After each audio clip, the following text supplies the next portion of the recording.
Hello friends, welcome to my YouTube channel. Friends, ನೀವು Instagram use ಮಾಡುವಾಗ ನಿಮ್ಮ ಇನ್ಸ್ಟಾಗ್ರಾಮ್ನಲ್ಲಿ data usage ಜಾಸ್ತಿ ಆಗ್ತಾಯಿದ್ರೆ ಹಾಗೂ ನೀವು ಅಪ್ಲೋಡ್ ಮಾಡಿರುವ ರೀಲ್ಸ್ಗಳ ವ್ಯೂಸ್ ಕಡಿಮೆ ಬರ್ತಾಯಿದ್ರೆ ನಾನು ಹೇಳೋ ಈ ಎರಡು ಸೆಟ್ಟಿಂಗ್ಗಳನ್ನು ಆನ್ ಮಾಡ್ಕೊಳ್ಳಿ ಫ್ರೆಂಡ್ಸ್.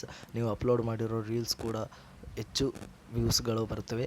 ಹಾಗೂ ನೀವು ಇನ್ನೊಂದು ಸೆಟ್ಟಿಂಗ್ ಆನ್ ಮಾಡ್ಕೊಂಡ್ರೆ ನಿಮ್ಮ ಇನ್ಸ್ಟಾಗ್ರಾಮ್ ಯೂಸ್ ಮಾಡುವಾಗ ಡಾಟಾ ಯೂಸೇಜ್ ಕೂಡ ಕಡಿಮೆ ಆಗುತ್ತೆ.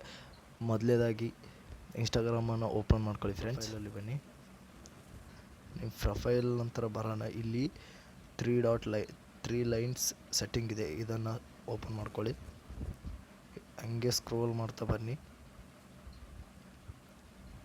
ಸ್ಕ್ರೋಲ್ ಮಾಡ್ತಾ data usage and media quality ಅಂತ ಇದೆಯಲ್ಲ, ಇದನ್ನು ಕ್ಲಿಕ್ ಮಾಡಿ. ಇದು ಮಾಡಿದ ನಂತರ ಇಲ್ಲಿ ಡಾಟಾ ಸೇವರ್. ಈ ಡಾಟಾ ಸೇವರ್ನಿಂದ ಏನಾಗುತ್ತಪ್ಪ ಅಂತಂದರೆ, ನೀವು ಇನ್ಸ್ಟಾಗ್ರಾಮ್ ಯೂಸ್ ಮಾಡುವಾಗ ಡಾಟಾ ಕಡಿಮೆ ಯೂಸ್ ಆಗುತ್ತೆ, ಆದ್ದರಿಂದ ನಿಮ್ಮ ಡಾಟಾ ಉಳಿತಾಯ ಕೂಡ ಆಗುತ್ತೆ. ಎರಡನೇದಾಗಿ ಅಪ್ಲೋಡ್ ಆ್ಯಟ್ ಹೈಯೆಸ್ಟ್ ಕ್ವಾಲಿಟಿ, ಇದನ್ನು ಆನ್ ಮಾಡ್ಕೊಳ್ಳಿ ಫ್ರೆಂಡ್ಸ್. ಇದನ್ನು ಆನ್ ಮಾಡ್ಕೊಳ್ಳೋದ್ರಿಂದ ನೀವು ಯಾವುದೇ ರೀತಿ ರೀಲ್ಸ್ ಅಪ್ಲೋಡ್ ಮಾಡಿದಾಗ ನಿಮ್ಮ ರೀಲ್ಸ್ಗಳ ವ್ಯೂಸ್ ಚೆನ್ನಾಗಿ ಬರುತ್ತೆ. Thank you for watching friends.